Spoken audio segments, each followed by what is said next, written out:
Otro punto que aparece en alguna de las lecturas que a algunos se les ha dado en el dossier, una experiencia en la que me encontré hace un par de años y que muestra cómo hay diferentes maneras de enfocar el trabajo, la intervención en el campo de la psicología, ¿no? Fui invitado a una mesa sobre el empleo en el siglo XXI y ahí nos invitaron a dos psicólogos.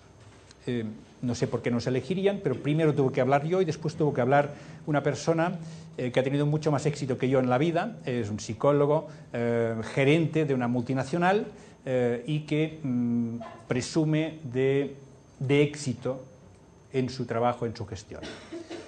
Yo modestamente también puedo presumir de alguna cosa, pero no iba ahí a presumir tanto. Entonces, la cosa fue de la siguiente manera. Yo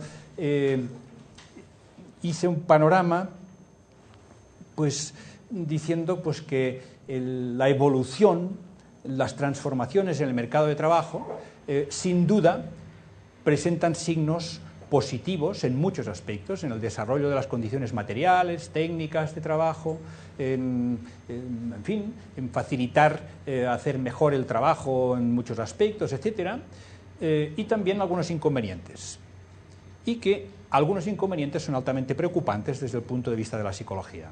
Y me centraba básicamente en la precarización de las condiciones del empleo, de las condiciones de vida y de trabajo, en el hecho de que a la minoría de trabajadores más cualificados, más competentes, más empleables, que aportan más valor añadido a las empresas, la psicología los mima, y normalmente de los otros nos olvidamos y contribuimos a olvidarlos. Pero viene a decir, así en general, pues que a mí me preocupaba la inestabilización del tiempo de trabajo y la sobreexplotación de la mano de obra, que era regresar al siglo XIX, es decir, el sobretrabajo.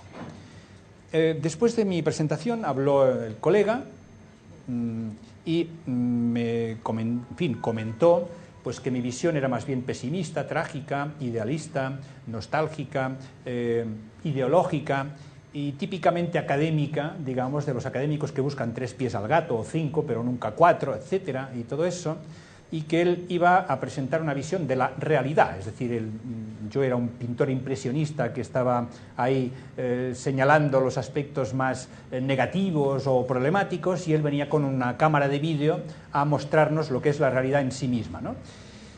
Y nos describió, pues, una empresa ideal, una empresa en la cual, en fin, todo era bonito. Con lo cual, en esta mesa, en fin, los trabajadores estaban contentos y además eran flexibles y nadie se iba y tal, ¿no? Con lo cual, contribuimos entre el uno y el otro a crear una imagen, una especie de paradoja que existe también en el mundo real. Es decir, si uno compra libros de estos que se venden en las librerías de los aeropuertos y que están destinados a managers que van de un lado a otro, encontramos estudios de casos que demuestran que los trabajadores flexibles están felices y realizados, en general. Y los que, en fin, dedican algo de su tiempo a leer cosas que escribimos los que hacemos estudios más de encuestas a pie de calle, con la gente que va a pie y tal, normalmente presentamos panoramas no tan felices. Es decir, venimos a decir que la mayoría del personal flexibilizado no es del todo feliz con su trabajo, ni con las nuevas condiciones. ¿Quién tiene razón? ¿Quién dice más verdad? Probablemente los dos.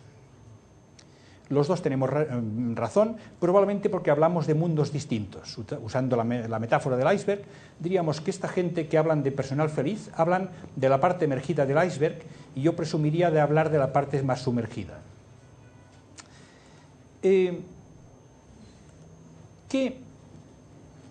¿Qué discurso hacía este manager, psicólogo, para decir que el personal estaba flexibilizado, estaba contento?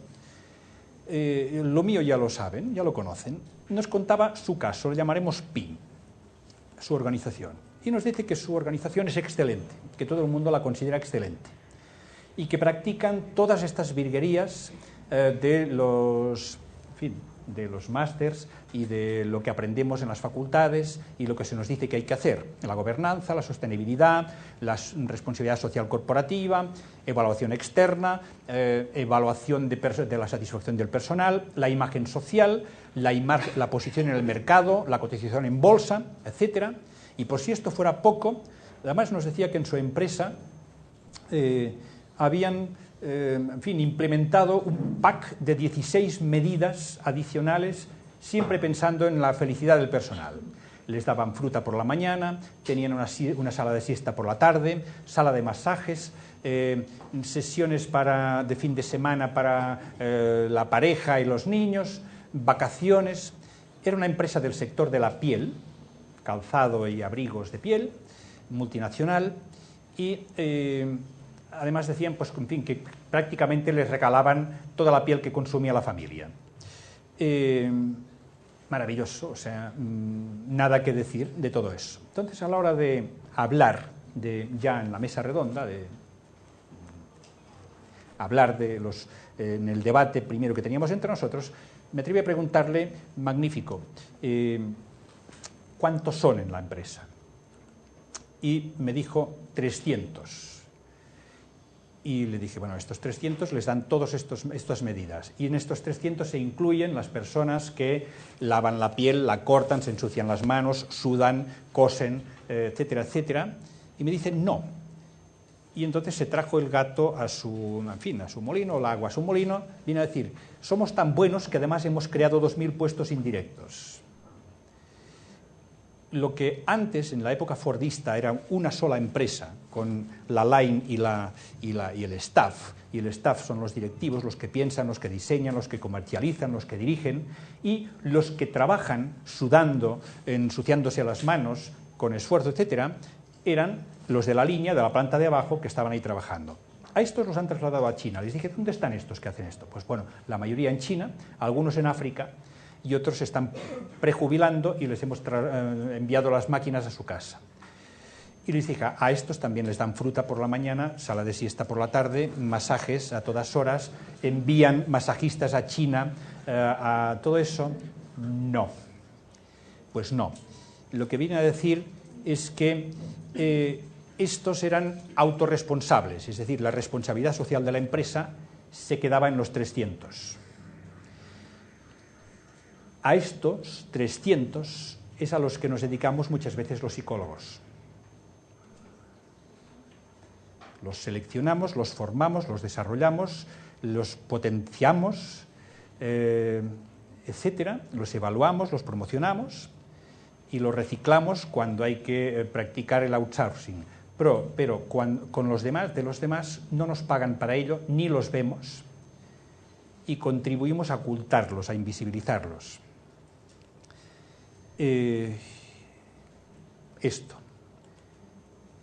Esto, digamos, podemos seguir pensando que vivimos en un mundo laboral excelente y que nosotros contribuimos a hacerlo así, pero una parte importante de la psicología de los recursos humanos se dedica a los recursos de arriba, a la parte de arriba del iceberg.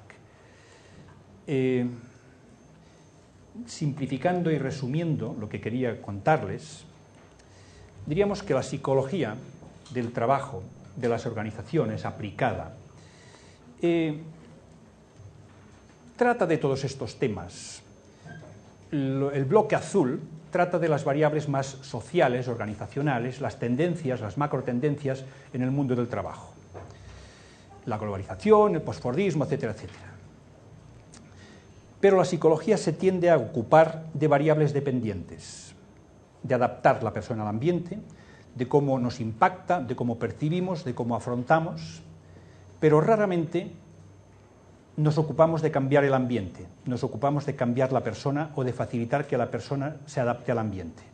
Y esto es sano y es santo, y es digno, y vale la pena. Solo que probablemente no basta. Cuando una persona está estresada o se está quemando, le entrenamos en habilidades sociales o en habilidades para gestionar el estrés, y esto es bueno. Pero hay que plantearse si es que la organización es estresante, porque si es estresante hay que cambiar la organización. Y esto es lo que normalmente no hacemos.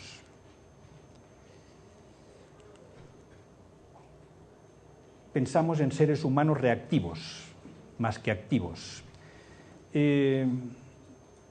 Pensamos en términos acríticos y a veces pensamos más bien en función de los intereses de los que pagan.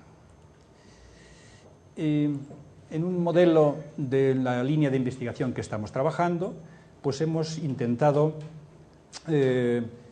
trabajar combinando esta totalidad en la cual los procesos objetivos son importantes, pero los sujetos, las personas, no solamente somos seres reactivos, sino que tenemos algo que hacer en la organización. La organización funciona con nuestra complicidad o con nuestra resistencia. Esto es lo que les quería decir. La responsabilidad social de la psicología del trabajo debe también atender al personal flexibilizado al que no se ve.